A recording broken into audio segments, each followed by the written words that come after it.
সুপ্রিয় দর্শক, আসসালামু আলাইকুম।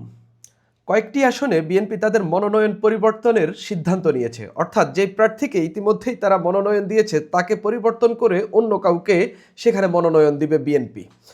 প্রশ্ন হইল, এই সিদ্ধান্ত বিএনপি হঠাৎ করে কেন নিল?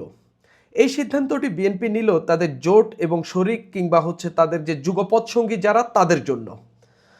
কথা হলো, এই যুগপৎ সঙ্গী জোট শরিকদেরকে বিএনপি কতটি আসনে ছাড় দিতে চায়? আমার কাছে যে তথ্য রয়েছে সূত্র মতে এবং বিভিন্ন পত্রিকার খবর মতে 25টি আসনে তারা ছাড় দিতে চায়। কিন্তু কথা হইল, বিএনপি তো 28টি আসন এখন পর্যন্ত খালি রেখেছে। তাহলে 25টি আসন যদি তারা দেয় তাহলে তো আরও 3টি আসন বেশি থাকছে। তাহলে কেন বিএনপির মনোনয়ন পরিবর্তনের প্রশ্ন আসছে? কথা হইলো, এই যে জোটের যেই নেতারা যেখানে নির্বাচন করতে চান ওইখানেই তাদেরকে প্রার্থী করতে হবে, না হলে তো তারা জিতবে না।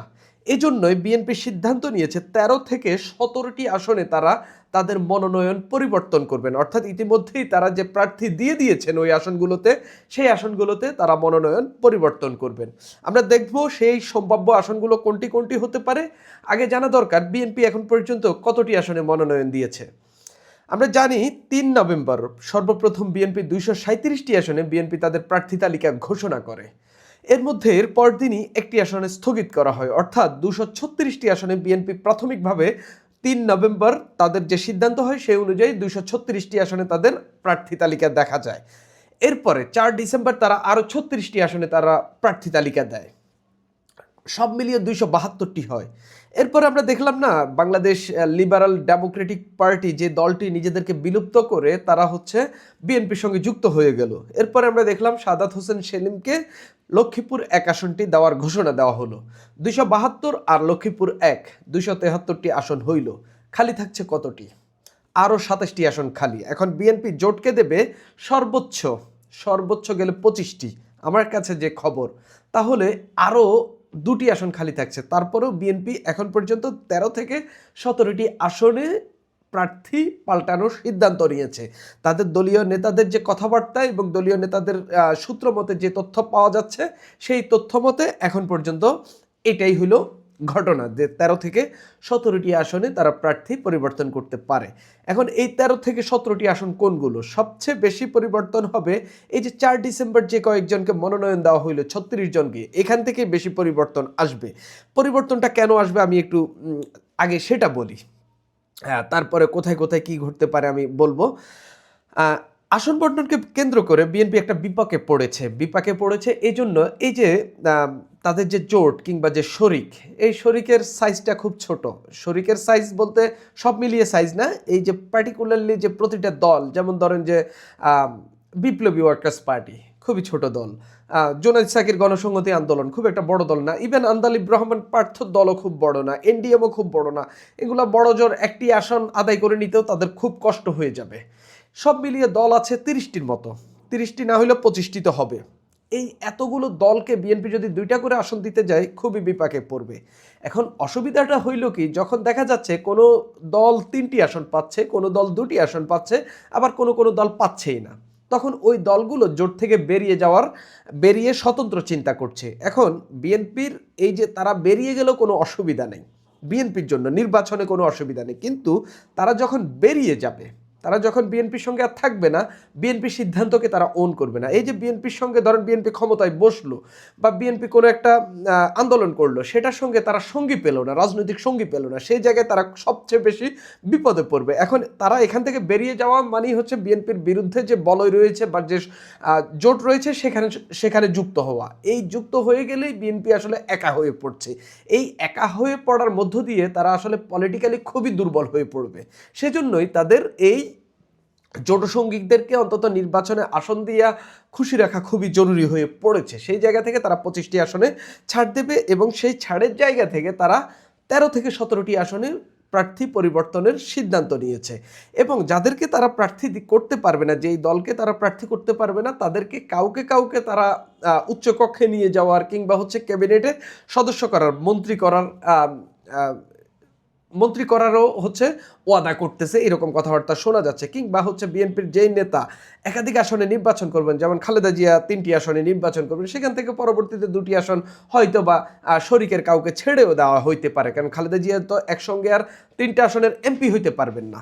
এরকম ঘটনাগুলো ঘটছে বিএনপির সঙ্গে। এখন কথা হইল যে আসনগুলোতে পরিবর্তন আসতে পারে, তার মধ্যে অন্যতম কোনটা সবচেয়ে বেশি আলোচিত হচ্ছে বিপ্লবী ওয়ার্কার্স পার্টির সভাপতি যিনি সাইফুল হককে নিয়ে। তিনি ঢাকার 8 আসনটি চাচ্ছেন, কিন্তু সেখানে বিএনপির স্থায়ী কমিটির সদস্য মির্জা আব্বাস সে আসন থেকে নির্বাচন করছেন বিদায় সেটা আসলে কাউকেই ছাড়া সম্ভব না। এখন সাইফুল হককে নিয়ে ভাবা হচ্ছে বিকল্পটা কি?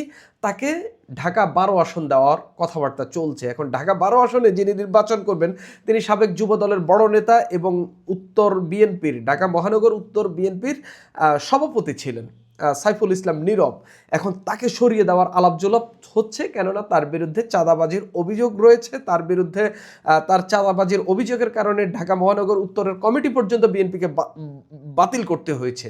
সেই জায়গা থেকে সাইফুল ইসলাম নীরবকে বাদ দিয়ে সাইফুল হককে সেই আসনে প্রার্থী করা হইতে পারে। এর বাইরেও ঢাকা 7 আসনে যাকে মনোনয়ন দেওয়া হয়েছে সেটাকে নিয়েও হচ্ছে আলাপ চলছে, সেটা জোটসঙ্গী কাউকে দেওয়া যায় কি না। এর বাইরেও যে কিশোরগঞ্জ 5 আসন যেখান থেকে নির্বাচন করার কথা ছিল জোটসঙ্গী জাতীয় দলের চেয়ারম্যান সৈয়দ এহসানুল হুদা, কিন্তু সেখানে আমরা দেখলাম বিএনপি মাজারুল ইসলামকে 4 ডিসেম্বর মনোনয়ন দিয়ে দেয়। সেই আসনটিও সম্ভবত আবারও খালি হইতে পারে। এহসানুল হুদা সম্ভবত সেখান থেকে নির্বাচন করতে পারেন, অথবা ঢাকার কোনো একটি আসন তার জন্য খালি করা হইতে পারে। ঝালকাঠি 1 আসন, যে আসনে লেবার পার্টির মোস্তাফিজুর রহমান ইরান নির্বাচন করার কথা ছিল, কিন্তু 4 ডিসেম্বর বিএনপি সেখানে একজনকে মনোনয়ন দিয়ে দেয়। সেই আসন নিয়েও আলাপজোলাপ চলছে, সেখানেও বিএনপি হয়তো মনোনয়ন পরিবর্তন করে মোস্তাফিজুর রহমান ইরানের প্রার্থী করতে পারে, জোট প্রার্থী করতে পারে।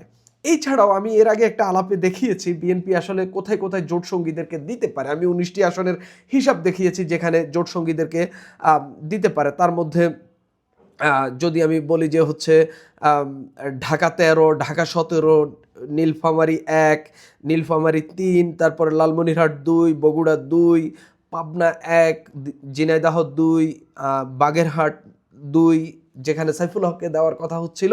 এখন সাইফুল হক যদি ঢাকায় নির্বাচন করেন ওই আসনে অন্য কাউকে দেওয়া হবে। পটুয়াখালী 3, যেখানে নুরুল হক নূরকে দেওয়ার কথা হচ্ছিল, কথা চলছে।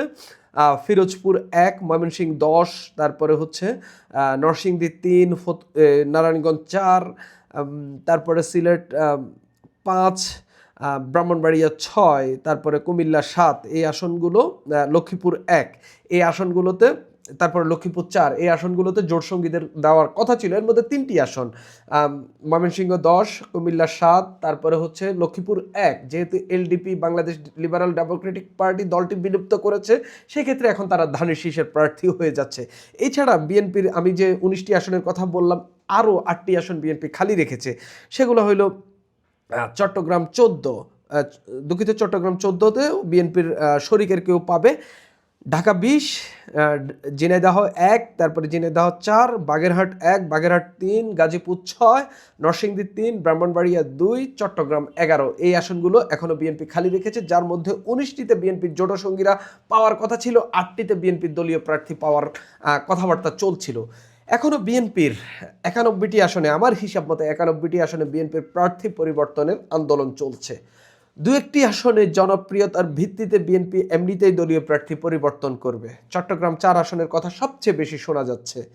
সেই জায়গা থেকে বিএনপি এখন নমিনেশন এই যে 273টি আসনে যে নিশ্চিত করলো, এর মধ্য দিয়ে বিএনপি কিছুটা ঝামেলার মধ্যেও পড়েছে এবং শরিকদের চাপের মধ্যেও পড়েছে, আবার দলীয় বিদ্রোহীদের চাপেও রয়েছে বিএনপি। সব কিছু মিলিয়ে বিএনপি একটা জগা খিচুড়ির মধ্যে রয়েছে নির্বাচনকে কেন্দ্র করে। সেই জায়গা থেকে এত চাপ সামলে বিএনপি আসলে সেখান থেকে মনোনয়নটা আসলে সুশৃঙ্খল করতে পারে কিনা, সবগুলোকে এক সুতোয় গাঁথতে পারেন কিনা, সেই এক সুতোয় গেঁথে নির্বাচনমুখী হয়ে দলকে জয়যুক্ত করতে পারে কিনা, সেটাই এখন বড় প্রশ্ন হয়ে দাঁড়াচ্ছে। কেননা দলের মধ্যে যদি কোন্দল থাকে, বিদ্রোহী প্রার্থী যদি বেশি হয়ে যায়, আবার শরিকদের বিপরীত বিপরীতে যদি বিদ্রোহী প্রার্থী দাঁড়িয়ে যায় তাহলে কিন্তু বিএনপি বড় সড় বিপাকে পড়বে বলে আমার কাছে মনে হচ্ছে।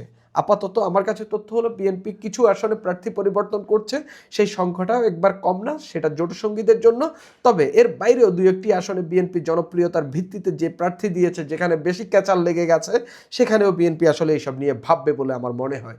সুপ্রিয় দর্শক, এখন এই পর্যন্তই।